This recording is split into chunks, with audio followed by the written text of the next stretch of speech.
नमस्कार, कहानी कमल में आपका स्वागत है। आइए आज सुनते हैं उषा कुशवाहा की लिखी कहानी कीमत 5 रुपए की। कहानी शुरू करने से पहले एक आग्रह है। किसी भी कहानी की आत्मा या सार कह लीजिए कहानी के अंतिम भाग में ही होता है। तो कहानी का पूरा आनंद उठाने के लिए कहानी को पूरा अवश्य सुने। पसंद आए तो लाइक और कमेंट करें। साथ ही चैनल को सब्सक्राइब करना बिल्कुल ना भूलें। तो आइए सुनते हैं आज की कहानी कीमत 5 रुपए की। गोपाल के कराहने की आवाज से रमा की नींद खुल गई। उसने उठकर घड़ी देखी, अभी सुबह के 4 ही बजे हैं। कल सारे काम समेटने के बाद रात के 11 बजे वह बिस्तर पर आ तो गई थी, पर पति गोपाल के तकलीफ में होने के कारण काफी समय तक कभी उसके सिर तो कभी माथा सहलाती हुई उसके सोने का इंतजार करती रही थी। बहुत मुश्किल से रात के 1 बजे उन्हें नींद आ पाई। उसके बाद ही सो पाई थी वह। वैसे आम दिनों में भी उसे सुबह 6 बजे बिस्तर छोड़ना ही होता है, किंतु पिछले सप्ताह भर हुए जब से गोपाल की तबीयत खराब है, वह सुबह के 5 बजे ही बिस्तर छोड़ दे रही है। अब इस वक्त उसे जोरों की नींद आ रही है, माथा भारी हो रहा है, बिस्तर छोड़ने की बिल्कुल इच्छा नहीं है।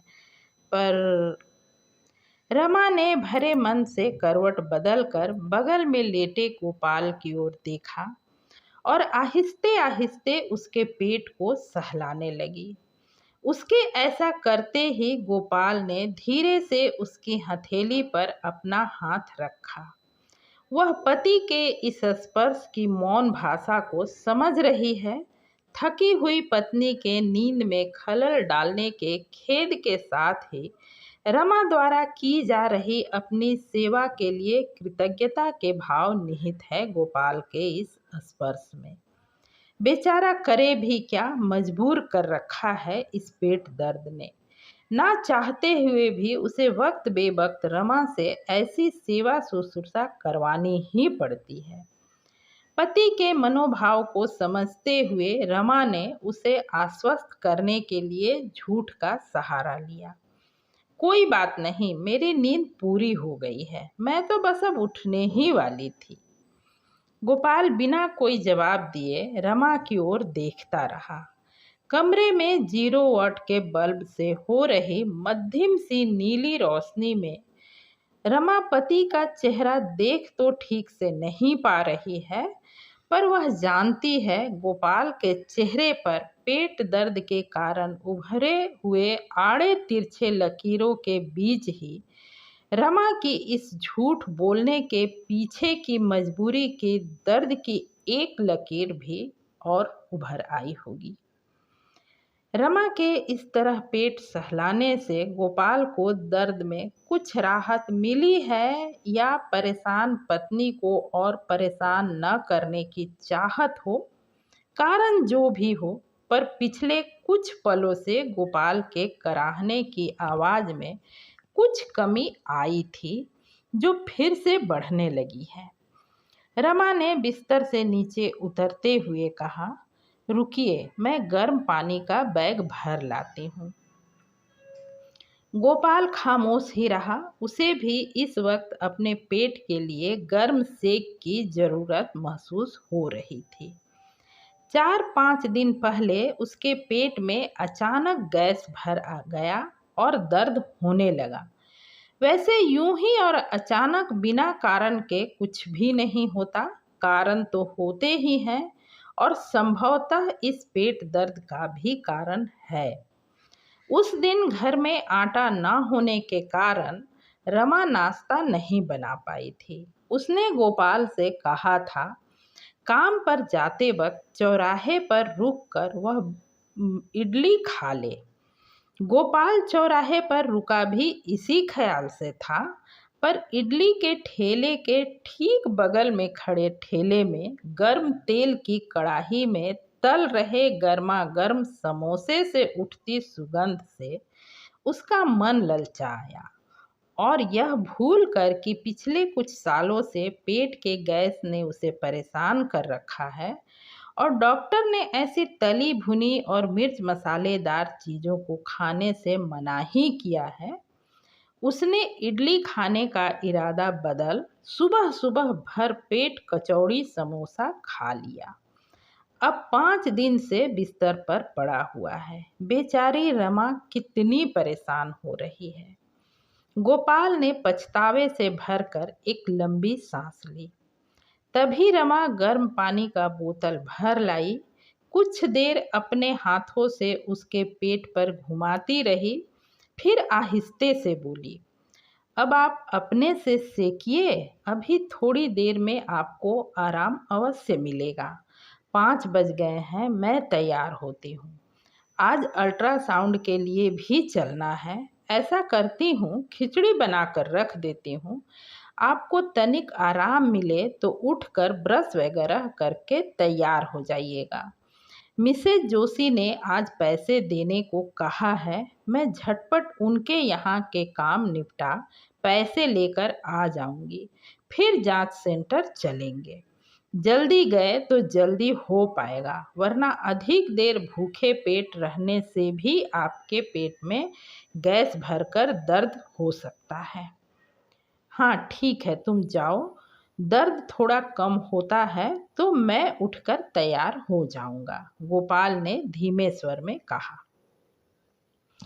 रमा 3 घरों में खाना बनाने का काम करती है और गोपाल कंस्ट्रक्शन साइट पर मजदूरी करता है। उनका एक बेटा बहू और एक प्यारा सा 7 वर्षीय पोता भी है।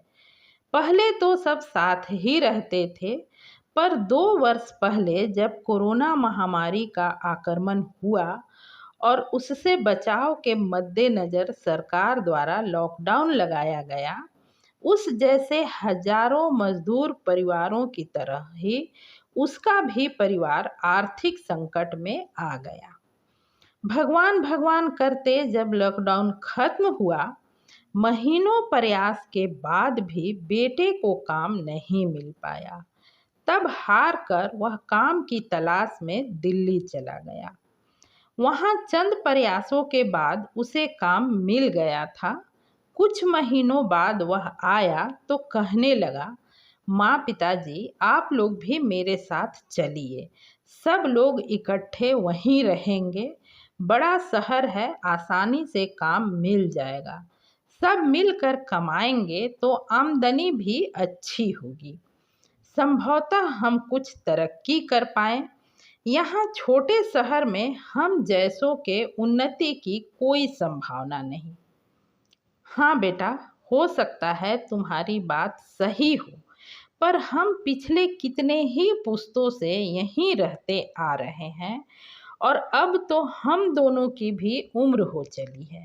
अब इस उम्र में किसी नई जगह में हमारा मन लग पाना मुश्किल है।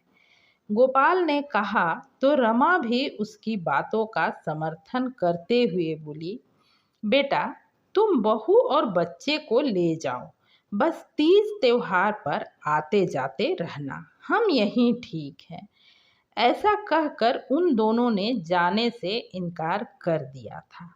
रमा ने बड़े शहरों के बारे में जितना सुन या टीवी पर देख रखा था, उसे वहाँ रहने के बारे में सोचकर ही घबराहट होती थी। हालांकि बेटे बहू के दिल्ली चले जाने के बाद उन दोनों ही की मेहनत बढ़ गई है। खासकर रमा को तो हाड़ तोड़ मेहनत करनी पड़ती है। पहले कम से कम घर में तो उसे कोई काम करना नहीं होता था, बहू संभाल लेती थी सब। अब 3-3 घरों में खाना बनाने के बाद घर आकर अपने घर के कामों को भी करना ही होता है। शरीर थक कर चूर हो जाता है। उसने कई बार सोचा कि कम से कम एक घर की नौकरी छोड़ दे, पर बढ़ती महंगाई को देखते हुए उसकी हिम्मत नहीं हुई। फिर पिछले कुछ महीनों से गोपाल की सेहत भी ठीक नहीं रहती। उसने एक लंबी सांस लेते हुए सोचा, हम गरीबों की जब तक सांस चल रही है तब तक उसे चलाए रखने की लड़ाई तो लड़नी ही है। जीते जी आराम कहाँ। उसने एक लंबी सांस खींचकर छोड़ी, मानो मन में आए इस भाव को सांसों द्वारा बाहर फेंक रही हो। उसके सोचों का सफर फिर से शुरू हो गया। एक एक पैसा जो उसने जोड़ रखे थे पिछले 5 दिनों में गोपाल के इलाज में फूंक चुका है। अब 2 दिन हुए डॉक्टर ने अल्ट्रासाउंड करवाने को कहा है, पर उसके पास इतने पैसे ही नहीं कि वह झटपट से यह जांच करवा पाए। वह जिन 3 घरों में काम करती है, मिसेज मेहता, उन्होंने तो 4 दिन पहले ही उसकी महीने की तनख्वाह दी है। फिर इन दिनों मिस्टर मेहता भी कुछ बीमार ही चल रहे हैं, तो ऐसे में उनसे मांगने की उसकी हिम्मत ही नहीं हो रही। दूसरी है मिसेज खन्ना, उन्हें पैसों की कोई कमी तो नहीं, पति पत्नी दोनों ही नौकरी करते हैं, पर सिर्फ पैसा होने से क्या फर्क पड़ता है। इंसान के पास दिल भी तो होना चाहिए। 3 महीने पहले की ही बात है, मिसेज मेहता फैमिली कुछ दिनों के लिए बाहर गए हुए थे, अतः उस महीने उसे 2 ही जगहों से तनख्वाह मिली थी और गोपाल को ताप चढ़ आया। उसने मिसेज खन्ना से कुछ रुपए एडवांस में मांगे। उन्होंने बुरा सा मुंह बनाते हुए रुपए तो दिए, पर साथ ही कड़वे स्वर में बोली, देखो, महीना लगने के बाद मैं किसी को की तनख्वाह देने में 1 दिन की भी देरी नहीं करती, पर इस तरह बीच बीच में एडवांस मांगने वाले लोग मुझे बिल्कुल पसंद नहीं। ऐसे में एक मिसेज जोशी से ही उसे उम्मीद बची थी, सो कल रमा ने उनसे आग्रह किया। उन्होंने आज देने का वादा किया है। यही कारण है कि वह पहले उन्हीं के घर जा रही है।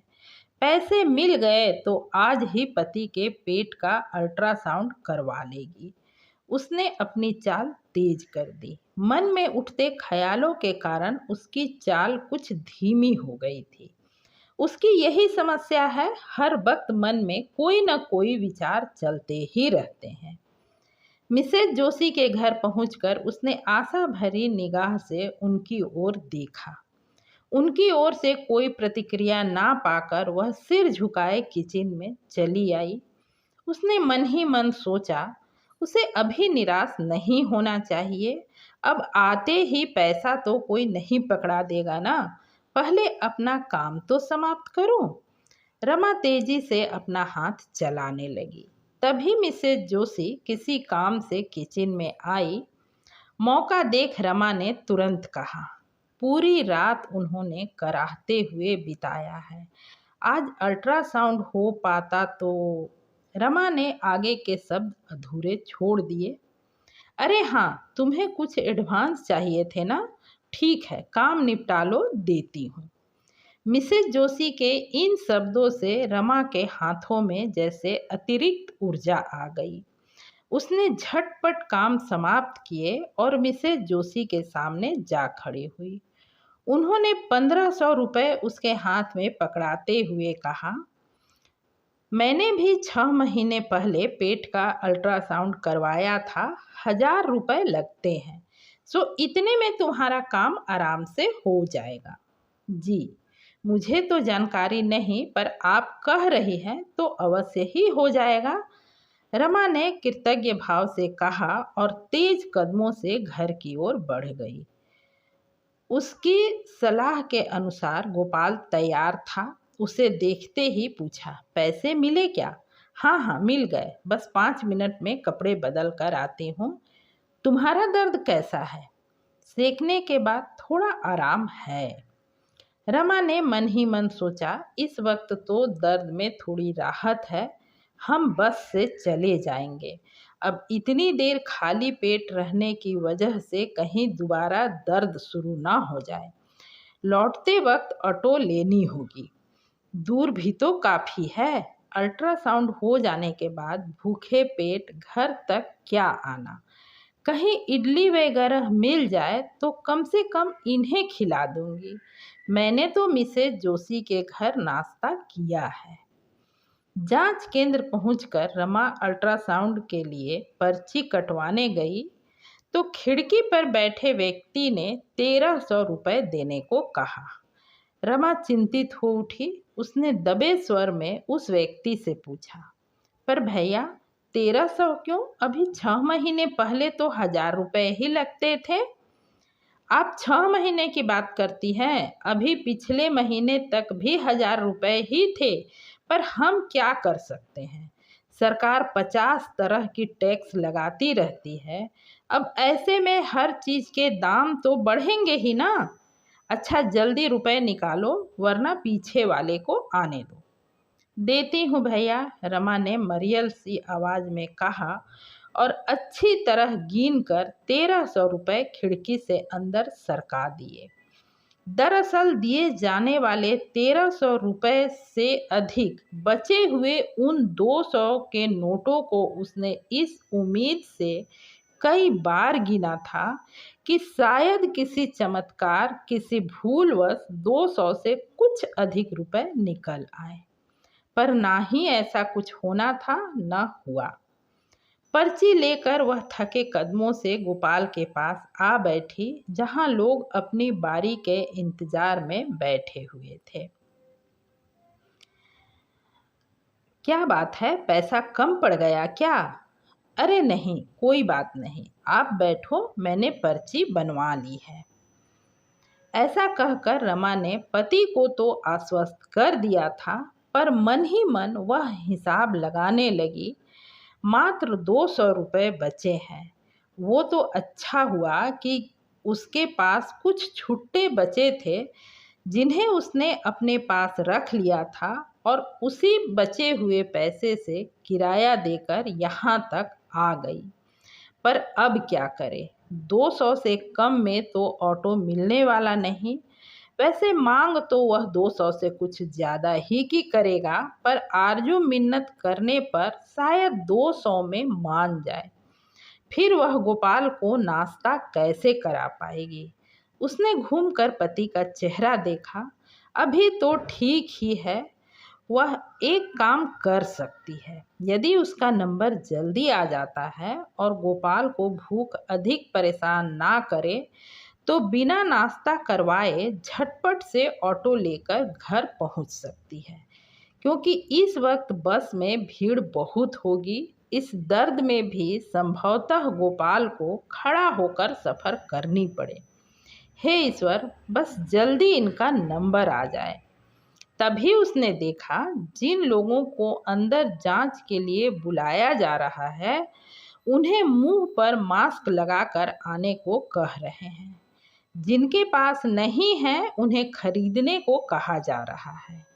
अच्छा, तभी उसने देखा था गेट से अंदर घुसते ही एक और गुमटी नुमा दुकान है, जिसमें कुछ बिस्किट, ब्रेड, पानी के बोतल के साथ ही ढेर सारे मास्क भी टंगे हुए हैं।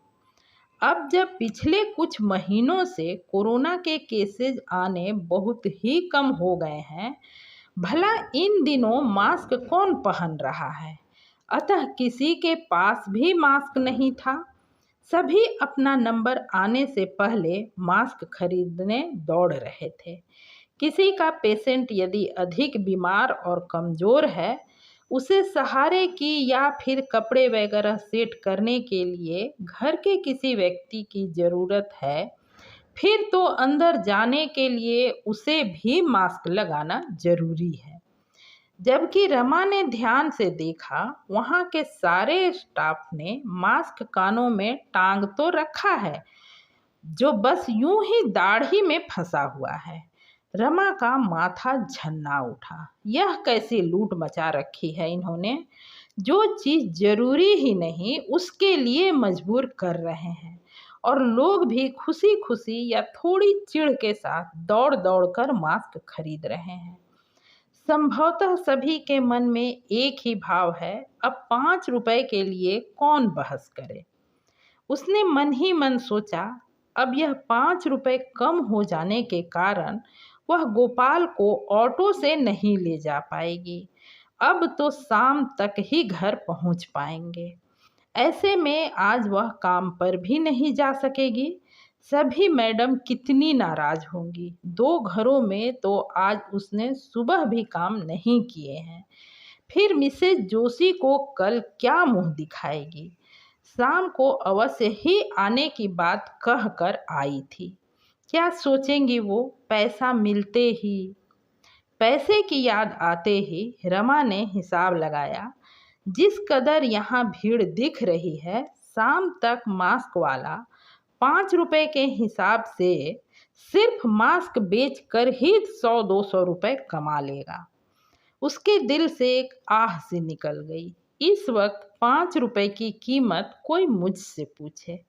मास्क की अनिवार्यता के कारण होने वाली 5 रुपए कम हो जाने के कारण उसकी तय की हुई सारी व्यवस्था चरमरा गई थी। एक ठंडी सांस भरती हुई रमा भारी कदमों से मास्क के दुकान की ओर बढ़ गई। समाप्त। कहानी पसंद आई हो तो लाइक करें, चैनल को सब्सक्राइब करना बिल्कुल ना भूलें।